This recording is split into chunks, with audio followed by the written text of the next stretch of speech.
The first meeting captain, Alex Carter, stood on the bridge of the Voyager 7, a small exploration ship sent by the United Earth Fleet to explore the outer edges of the galaxy. The ship was old but sturdy, built to withstand the dangers of space. Its crew, though small, was experienced and loyal. They had faced many challenges together, but nothing like what they were about to encounter.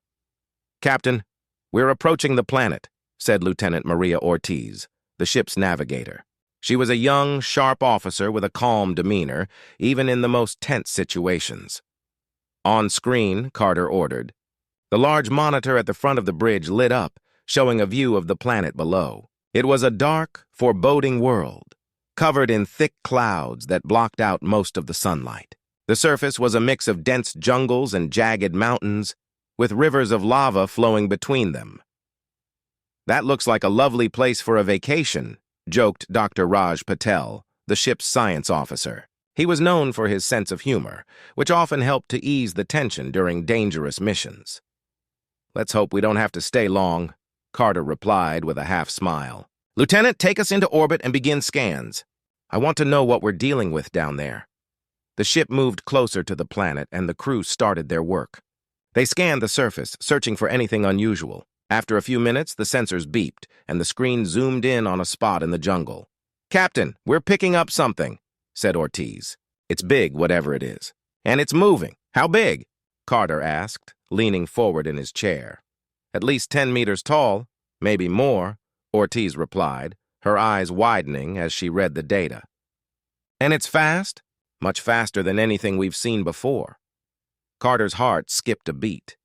He had heard stories of massive creatures on distant planets, but most were just rumors. This, however, was real.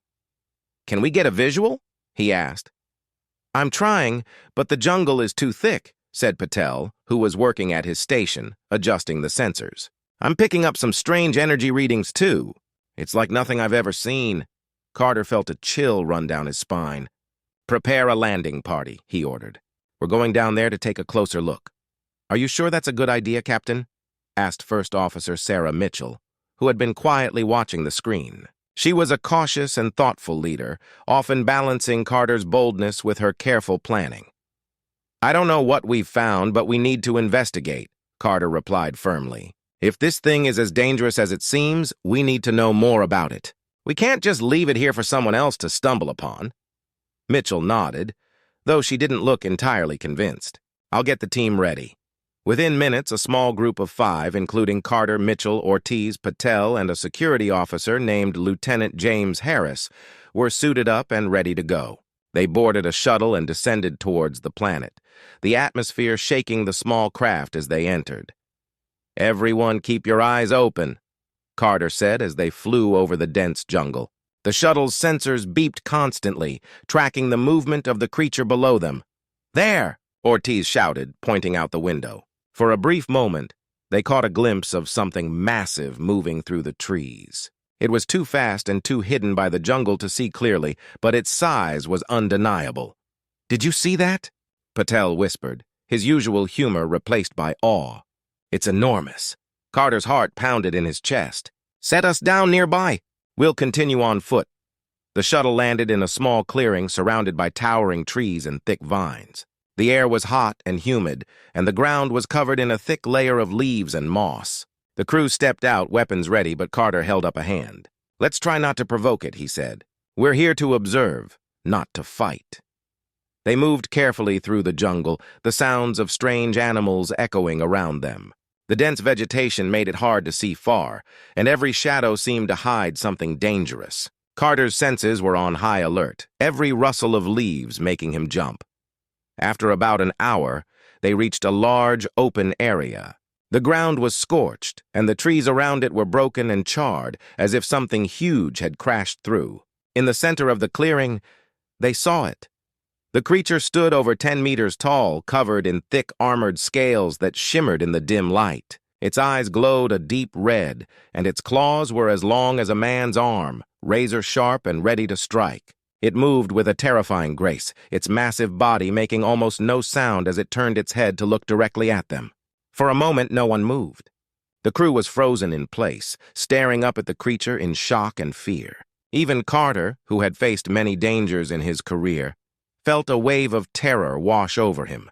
The creature let out a low, rumbling growl that shook the ground beneath their feet. Carter could feel the vibrations in his chest, the sheer power of the creature making it clear that they were in its territory now. "Back up slowly," Carter whispered, not taking his eyes off the beast. No sudden moves. The crew began to retreat, but as they did, the creature took a step forward, its eyes locked on Carter. There was a strange intelligence in its gaze, as if it was studying them, deciding whether they were a threat or not. Just as they reached the edge of the clearing, the creature stopped. It tilted its head slightly, then let out another growl, softer this time, almost curious. Carter felt a flicker of hope. Maybe, just maybe, they could communicate with it. But before he could try, the creature turned and disappeared into the jungle, moving so quickly that it was gone in seconds. The crew stood in stunned silence, the only sound the rustling of leaves in the wind. "What was that?" Ortiz finally breathed, her voice shaking. "I don't know," Carter replied, still staring at the spot where the creature had stood. "But I think we just met the most dangerous predator in the galaxy. Dangerous friend." The crew of Voyager 7 couldn't stop thinking about the creature they had seen. Back on the ship, Captain Alex Carter stood at the large window of the bridge, staring down at the dark, jungle-covered planet. His mind was racing with thoughts about the massive predator they had encountered. "We need to go back," Carter said, turning to his first officer, Sarah Mitchell. She was standing nearby, her arms crossed, her expression serious. "Go back?" Mitchell asked, raising an eyebrow. "Captain, that thing nearly killed us. We were lucky to get away." Carter nodded. "I know, but I can't stop thinking about it. That creature, it wasn't just a mindless beast. It looked at us like it was trying to understand us. I think there's more to it than just being a predator." Mitchell sighed. "I agree it seemed intelligent, but it's still dangerous. We could be risking our lives going after it again." "I'm not saying we should provoke it," Carter said quickly. "But if we could find a way to communicate, to show it that we're not a threat, we might learn something important. We can't just leave without trying." Mitchell considered his words carefully. She knew Carter well enough to understand that once he made up his mind, it was hard to change it. "All right," she said finally. "But we do this carefully. No unnecessary risks." Carter smiled, grateful for her support. "We'll go back in with a small team, just like before. But this time, we'll approach it differently." A few hours later, Carter, Mitchell, and the same crew from before were once again descending towards the planet's surface in their shuttle. This time, they carried no weapons, only equipment for communication and observation. As they landed in the jungle, the air was thick with tension. The crew moved cautiously through the dense underbrush, their eyes scanning the surroundings for any sign of the creature. "Keep your eyes peeled," Carter whispered. "It could be anywhere."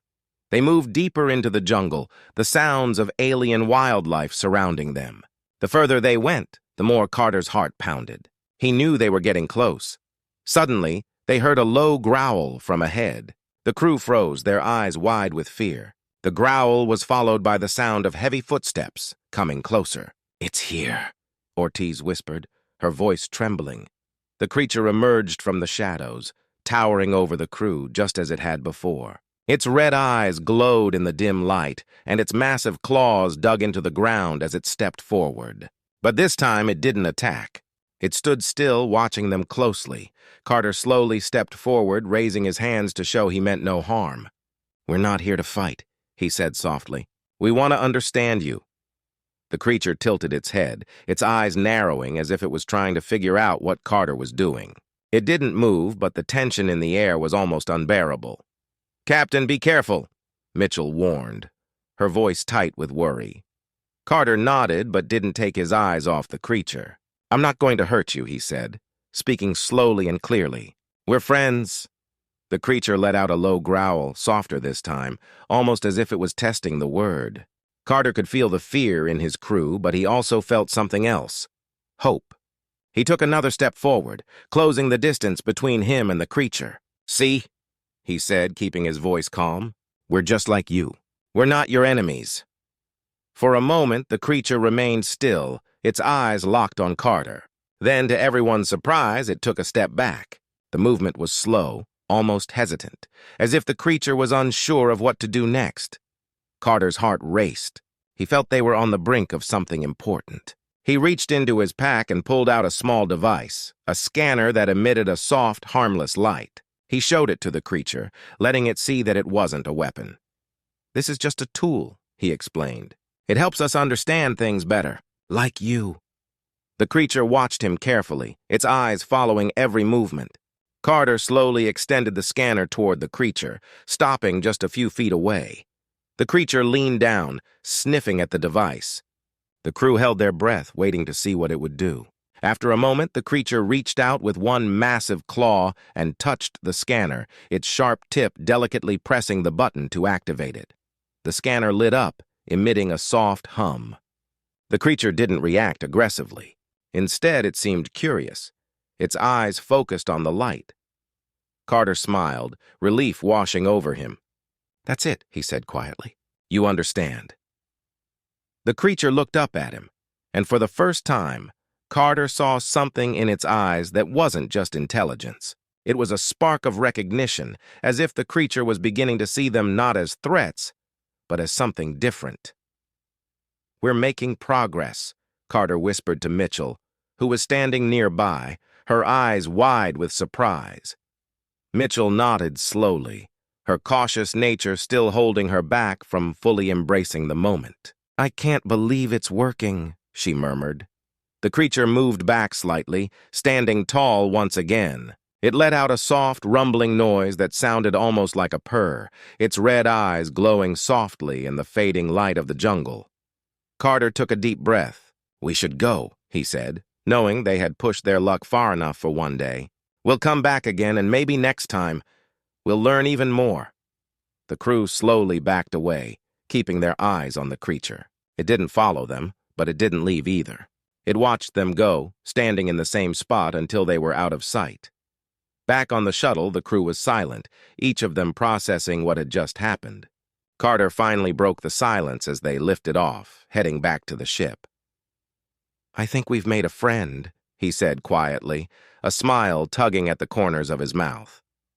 "Maybe," Mitchell replied, though her tone was still cautious. "But we need to be careful. This is still a dangerous situation." Carter nodded. "I know. But we've started something important here, and I think it could change everything."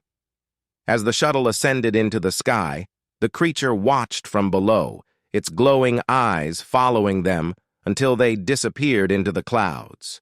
It was alone again, but something had changed. For the first time in a long while, it didn't feel completely alone. Building trust back on the Voyager 7, Captain Alex Carter couldn't stop thinking about the creature they had encountered. The brief moment of connection had filled him with a sense of hope. If they could earn the creature's trust, perhaps they could learn more about it, and maybe even help it. But trust was fragile, and he knew they had to be careful in their approach. "We need to go back," Carter said, addressing his senior officers in the briefing room. The room was small and practical, with a large table in the center and screens displaying data from the planet below. First Officer Sarah Mitchell nodded, though her expression was cautious. "I agree, but we have to be smart about it. The creature is still dangerous, and we can't assume it fully trusts us yet." Carter looked around at the faces of his crew, seeing both determination and concern. "We'll take it slow," he said. "We'll bring more supplies, things it might find useful. We need to show it that we're here to help, not to harm." Lieutenant Maria Ortiz, the navigator, spoke up. "What if it doesn't want our help? What if it sees our gifts as a threat?" "That's a risk we have to take," Carter replied. "But I think it's worth it. We've already seen that it's intelligent, maybe even lonely. We have to believe that it's capable of understanding our intentions."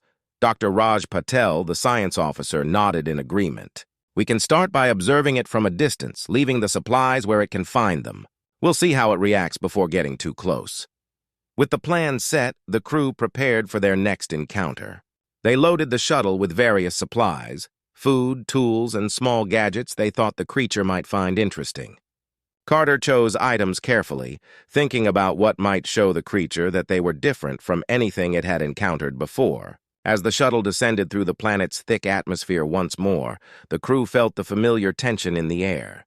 They landed near the same clearing where they had first seen the creature, the jungle around them dense and quiet. "Let's move carefully," Carter said, leading the way. "We don't want to startle it." The crew carried the supplies into the clearing and arranged them in a neat pile. Carter placed a small, harmless device on top, a simple scanner that emitted soft, colorful lights when activated. He hoped the creature would be curious enough to approach. After setting everything up, the crew retreated to a safe distance and waited. The jungle was alive with the sounds of strange animals, but there was no sign of the creature. Minutes passed, then an hour.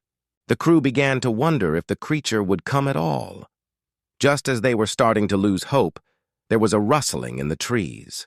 The creature appeared at the edge of the clearing, its red eyes glowing softly in the shadows. It was massive, just as they remembered, but this time it didn't seem aggressive. It stood still, watching them. Carter held his breath as the creature slowly stepped into the clearing. It moved cautiously, its eyes fixed on the pile of supplies. The crew remained silent, not wanting to scare it away. The creature approached the pile and sniffed at the items. It nudged the scanner with its nose, and the device lit up, casting a soft glow across the creature's face. The creature paused, seeming surprised by the light, but then it leaned in closer, curious. "It's working," Ortiz whispered, her voice filled with awe. The creature examined each item, using its massive claws to pick up and inspect the objects. It seemed particularly interested in the food, sniffing it carefully before taking a small bite. The crew watched in silence, amazed at how the creature interacted with their gifts.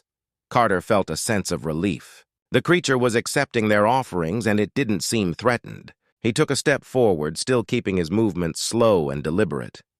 "We brought these for you," he said softly, hoping the creature could sense his intentions. "We want to be your friends." The creature looked up at Carter, its red eyes locking onto his. There was a moment of tension as the two stared at each other, and Carter could feel his heart pounding in his chest. But then the creature made a sound, a low, rumbling noise that was almost like a purr. Carter smiled, feeling a connection form between them. The creature turned back to the supplies, taking more food and another small gadget. It seemed to understand that these were gifts, not threats. Over the next few days, the crew continued their visits. Each time they brought new supplies, always leaving them in the clearing and then retreating to a safe distance. The creature, which they had started calling Kale, became more comfortable with their presence. It would come into the clearing almost as soon as they left, eagerly exploring the new items they had brought. As time passed, Kale began to stay longer, even when the crew was nearby. It would watch them as they worked, its red eyes filled with curiosity rather than suspicion. Carter noticed that Kale seemed particularly interested in the tools they used, often mimicking their actions with its own claws. One day, as the crew was setting up a new batch of supplies, Kale did something unexpected. Instead of waiting for them to leave, it walked into the clearing while they were still there. The crew tensed, unsure of what would happen, but Kale simply approached Carter and stood in front of him. Carter froze, his breath caught in his throat. Kale was so close he could feel the heat radiating from its massive body. The creature leaned down, bringing its face level with Carter's. For a moment, they were eye to eye, and Carter felt a strange sense of understanding pass between them. Slowly, Kale extended one of its claws, holding it out toward Carter. It was a gesture that could be interpreted as a sign of trust. Carter, his heart pounding, reached out and gently touched the claw with his hand. The contact lasted only a second, but it felt like a lifetime. Kale withdrew its claw and made the soft, purring sound again, a noise that Carter had come to recognize as a sign of contentment. The crew watched in amazement, realizing that something extraordinary had just happened. Kyle, the most dangerous predator they had ever encountered, had just offered a gesture of friendship. As the crew prepared to leave that day, Carter looked back at Kyle, who was still standing in the clearing, watching them with those glowing red eyes. He knew they had come a long way in building trust with the creature, but he also knew that their journey was far from over. "We're not just visitors here anymore," Carter said as they boarded the shuttle. "We're part of something bigger now. We need to respect that." Mitchell nodded. Captain Alex Carter and his crew had successfully gained Cale's trust. The once feared predator was now something more, a being they were starting to understand, a creature with depth and intelligence. But there was still so much they didn't know about Cale. Who was he? Where did he come from? And why was he alone on this planet? Carter knew that if they were to truly befriend Cale, they had to learn more about him. The crew had been carefully observing Cale during their visits, but it was time to take their efforts further. "Let's try to learn more about Cale's past," Carter suggested during a meeting with his senior officers. The group sat around the table in the briefing room, screens showing images of Kyle in the background. "We need to understand what kind of creature he is and why he's here." First Officer Sarah Mitchell nodded in agreement. "We've seen that Cale is intelligent and curious. If we could somehow communicate with him, maybe we could learn more directly from him." Dr. Raj Patel, the science officer, leaned forward. "I've been analyzing the data we've gathered so far. Cale's biology is fascinating. He's a perfect blend of strength and adaptability. But what really interests me is his brain structure. It's far more advanced than any other predator we've encountered. What does that mean?" Lieutenant Maria Ortiz asked, curiosity evident in her voice. "It means," Patel replied, "that Cale might be capable of much more complex thought and communication than we initially believed. If we can tap into that, we might be able to understand him on a whole new level." The crew agreed to approach Kyle carefully, hoping to gain his cooperation in learning more about him. They decided to use a device that could translate simple thoughts and emotions into basic symbols or images, a tool that had been used before with other intelligent species. The next day, the crew returned to the planet. Cale was waiting for them in the clearing, as he had done many times before. His red eyes followed their every move, but there was no fear in them, only curiosity. Carter approached Cale slowly, holding the communication device in his hands. He showed it to Cale, letting him see that it wasn't a weapon. "We want to understand you better," Carter said softly. "This device might help us communicate." Cale tilted his head, looking at the device with interest.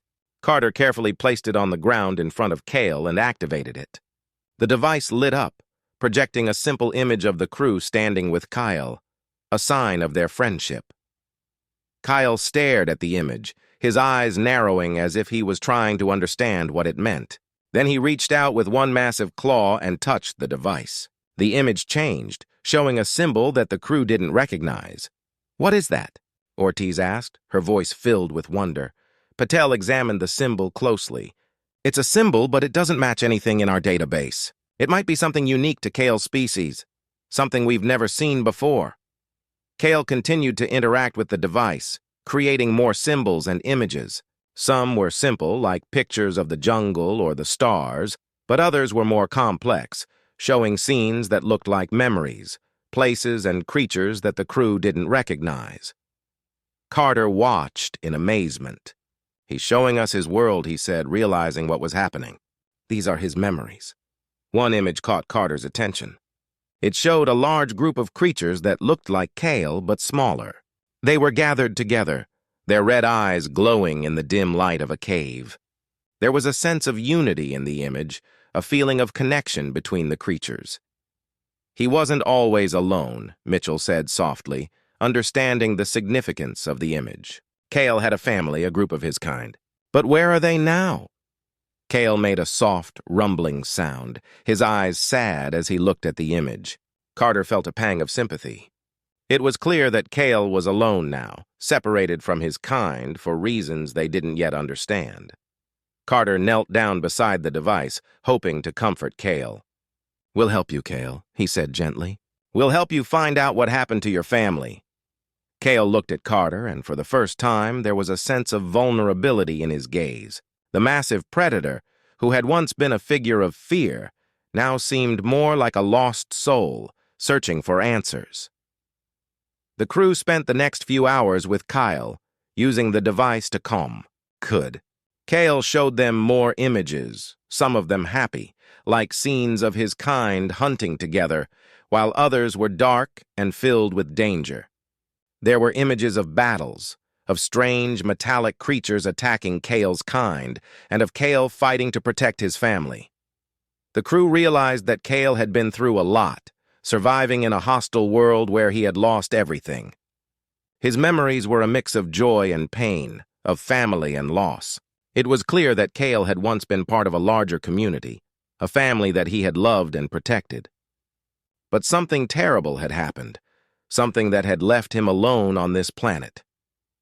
As the sun began to set, casting long shadows across the jungle, Carter knew it was time to go. He looked at Kale, who was still watching them with those glowing red eyes. "We'll be back, Kale," Carter promised. "And we'll keep trying to help you. You're not alone anymore." Kale made the soft purring sound again, a sign that he understood. As the crew boarded the shuttle and lifted off, Carter felt a deep sense of responsibility. Kale was more than just a creature. He was a being with a past, with emotions and memories that made him unique. Back on the Voyager 7, Carter gathered his crew. "We've learned so much about Kale today," he said, his voice filled with determination, "but there's still more to discover. We need to find out what happened to his family, and if there's any way we can help him." Mitchell nodded. "We're in this together, Captain. Kale trusts us now, and we can't let him down." As the crew prepared for their next mission, Carter couldn't shake the feeling that they were on the brink of something important. Kale's past was a mystery, but it was one they were determined to solve. And as they continued to build their bond with Kale, they knew that their journey had only just begun. Trouble in the Galaxy A's. Captain Alex Carter and his crew continued to learn more about Kale. A new problem began to emerge, one that threatened not only their mission, but the entire galaxy. News of Kale's existence had spread, reaching the ears of those who would see him as a threat, or worse, a weapon. On the Voyager 7, Carter stood in the command center, watching as urgent messages flooded in from various parts of the galaxy. The holographic map in front of him displayed the locations of ships and stations, each one marked with a color indicating the level of alert. It was clear that something was wrong. "Captain, we've received reports of increased military activity in several sectors," First Officer Sarah Mitchell said, her voice tense. She pointed to a cluster of red dots on the map. "It seems like multiple factions are mobilizing their forces." Carter frowned, his mind racing. "What's causing this? Why are they suddenly on high alert?" Mitchell glanced at him, worry in her eyes. "The reports mention a powerful creature, one that could be a game-changer in any conflict." "They're talking about Kale, Captain. They know about him." Carter's heart sank. He had feared this might happen. Kale, with his immense strength and intelligence, was exactly the kind of being that power-hungry factions would want to control. If word got out that Kale was allied with the crew of the Voyager 7, it could spark a war. "We need to keep Kale safe," Carter said firmly. "If they find out where he is, they'll come for him, and they won't care who gets in the way." Lieutenant Maria Ortiz, the navigator, nodded in agreement. "But how do we protect him, Captain? We can't just hide him forever. Sooner or later, someone will come looking." Dr. Raj Patel, the science officer, spoke up. "We need to find a way to communicate with these factions, to convince them that Kale isn't a threat. If they see him as a danger, they'll stop at nothing to capture or destroy him." Carter knew they were right, but he also knew that it wouldn't be easy. The galaxy was a dangerous place, filled with those who would use any means necessary to achieve their goals. But Kale was more than just a creature, he was their friend. They couldn't let him fall into the wrong hands. As the crew discussed their options, a new message came in. This one was from the Galactic Council, the governing body that oversaw relations between the various factions in the galaxy. The message was brief but clear. The Council was sending a representative to meet with Carter and his crew. "They're sending an envoy," Mitchell said, reading the message. "They want to discuss Kale." Carter's mind raced. The Council was powerful, but they were also cautious. If they were getting involved, it meant they saw Kale as a potential threat to the stability of the galaxy. Carter knew they had to handle this meeting carefully. "We'll meet with them," Carter decided. But we need to make sure Kale is safe. We can't risk anyone finding out where he is. The crew quickly put together a plan. They would keep Kale on the planet, hidden in the dense jungle where he had been living. Meanwhile, Carter and a small team would meet with the Council's envoy aboard the Voyager 7. It was a risky plan, but it was the best option they had. As the day of the meeting approached, tension hung thick in the air. The crew worked tirelessly to prepare, but there was an undercurrent of fear. They knew that one wrong move could lead to disaster. Finally, the day arrived. A sleek silver ship docked with the Voyager 7 and the Council's envoy stepped aboard. She was a tall, imposing figure dressed in the formal robes of the Council. Her sharp eyes missed nothing as she surveyed the crew. "Captain Carter," she said in a calm, measured tone, "I am Envoy Lyra of the Galactic Council. We have much to discuss." Carter greeted her with a polite nod, but he could feel the weight of her scrutiny. "Welcome aboard, Envoy Lyra. We're ready to discuss whatever concerns the Council may have." Lyra wasted no time. "The Council has received reports of a creature of immense power, a creature that could upset the balance of power in the galaxy. We need to know the truth, Captain. What is the nature of this being, and why have you not reported it to us?" Carter chose his words carefully. "The creature you're referring to is named Kyle. He is indeed powerful, but he is not a threat. We've been working to understand him and to establish a relationship based on trust." Lyra raised an eyebrow. "Trust? You expect us to believe that this predator can be trusted? We've seen what happens when such creatures are left unchecked. Entire civilizations have been destroyed. Kale is different," Carter insisted. "He's intelligent, capable of understanding and reason. We've seen him show compassion, even friendship. He's not just a mindless beast." Lyra considered his words for a moment, then asked, "And where is Kale now?" Carter hesitated, knowing that this was the moment that could make or break everything. "He is safe, but I cannot reveal his location. There are too many who would seek to exploit him, and we won't allow that to happen." Lyra's eyes narrowed. "Captain, if the Council deems Kale a threat, we will act accordingly. We need to see him, to assess the situation for ourselves." Carter stood firm. "I understand your position, Envoy Lyra, but I must protect Kale. He's not just some weapon or tool. He's a living being, and he deserves to be treated with dignity." The tension in the room was palpable. Lyra stared at Carter, her expression unreadable. Finally, she spoke. "Very well, Captain. The Council will consider your words. But know this. If Kale poses any threat to the galaxy, we will take action." With that, she turned and left the room, leaving Carter and his crew to grapple with the uncertainty of what would come next. As the door closed behind Lyra, Carter let out a breath he hadn't realized he was holding. The situation was far from resolved, but for now, Kale was safe. But how long would that safety last? And what would happen if the Council decided to take matters into their own hands? Carter knew one thing for certain. They had to find a way to protect Kale, no matter what. The fate of their friend, and perhaps the entire galaxy, hung in the balance. The big battle. The tension that had been building in the galaxy finally reached its breaking point.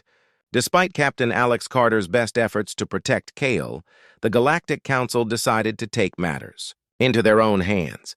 They couldn't risk Kale falling into the wrong hands, and they feared his power might be too great to control.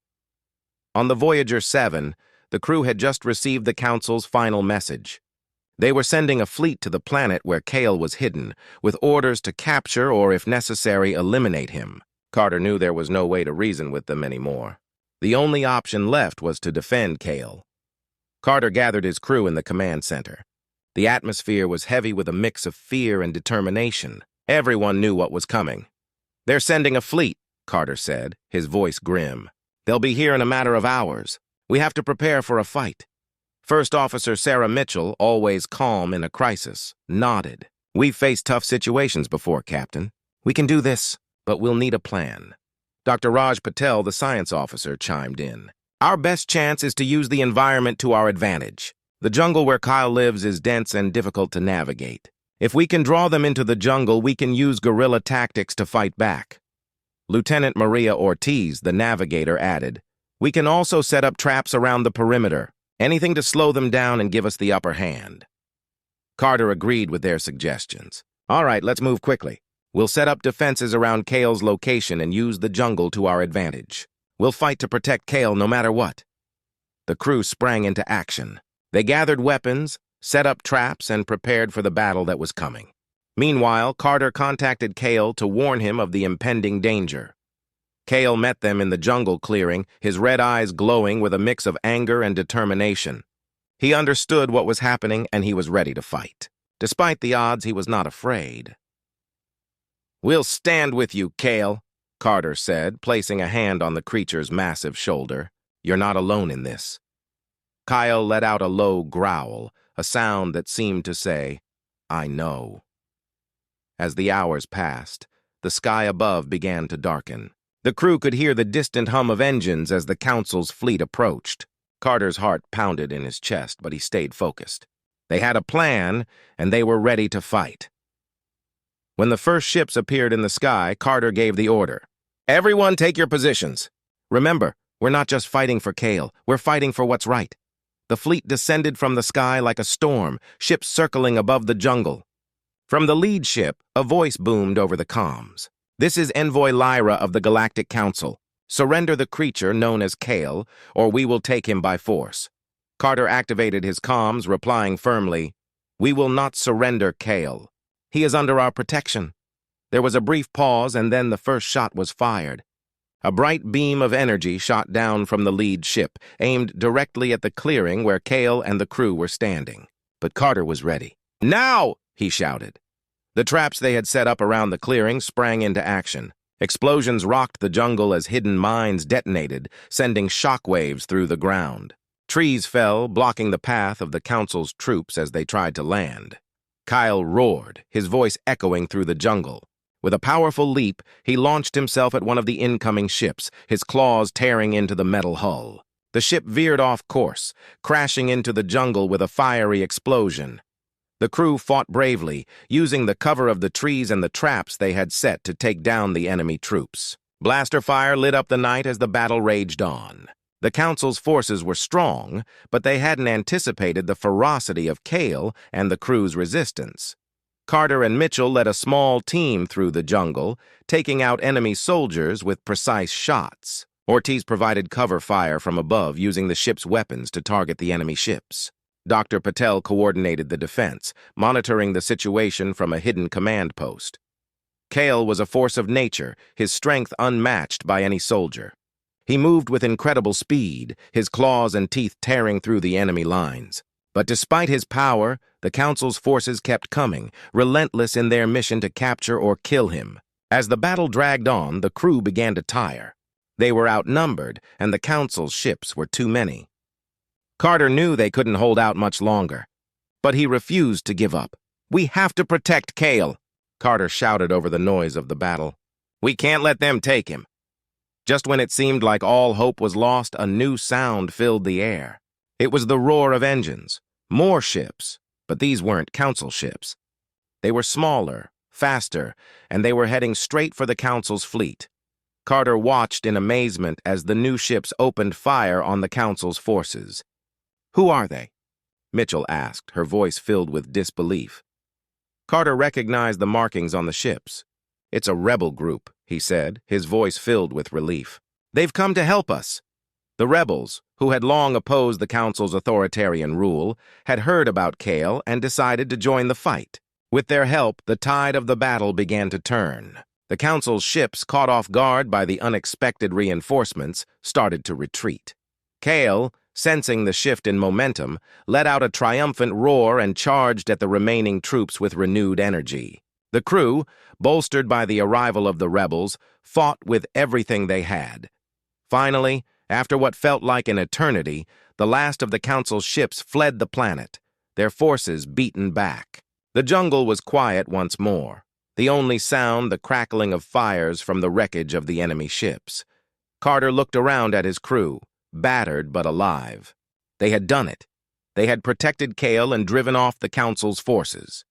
But he knew this victory came at a cost. The galaxy was now aware of Kale, and their fight was far from over. As the rebels landed and joined them in the clearing, their leader stepped forward, a grizzled veteran with a scar across his face. "We heard about your fight," he said, nodding to Carter. We couldn't let the council take Cale. He's too important. Carter shook the man's hand. Thank you for your help. We couldn't have done it without you. The rebel leader looked at Kyle, who was standing tall despite his injuries. He's a remarkable creature, he said with admiration. But the council won't give up. They'll be back, and next time, they'll bring even more firepower. Carter knew he was right. The battle was over, but the war had just begun. They would have to be even more careful, more prepared, and more determined to protect Cale from those who would see him as nothing more than a weapon. As the crew and their new allies began to regroup, Carter made a silent promise to Cale. They would fight for him, no matter what came next. Because Cale wasn't just a creature to be feared, he was a friend worth fighting for. A new start. The battle was over. The Council's fleet had retreated, and the rebel forces had joined the crew of the Voyager 7 in celebrating their hard-fought victory. The jungle around them was still smoldering from the explosions, but the immediate danger had passed. Now it was time to consider what came next. Captain Alex Carter stood on the bridge of the Voyager 7, looking out at the planet below. Cale was still on the surface, recovering from the battle. The crew had managed to tend to his injuries, and he seemed more relaxed now, though his red eyes still held a hint of sadness. Captain Carter, said First Officer Sarah Mitchell, joining him on the bridge. We've received a transmission from the rebel leader. They want to talk. Carter nodded. Put them through. The screen flickered to life, showing the face of the rebel leader, the grizzled veteran who had come to their aid. Captain Carter, we wanted to thank you and your crew for your bravery. Without your help, we wouldn't have been able to push back the Council's forces. Carter smiled, relieved and grateful. Thank you. We couldn't have done it without you. The fight isn't over yet, though. We need to make sure the Council doesn't come back with even more force. The rebel leader's face grew serious. We'll keep up the pressure on the Council. They've been pushing their agenda too hard, and now they've lost support. But the galaxy is a big place, and we'll need to stay vigilant. Carter agreed. We'll do what we can to help. But our immediate concern is keeping Cale safe. He's not just a weapon, he's a living being who's been through a lot.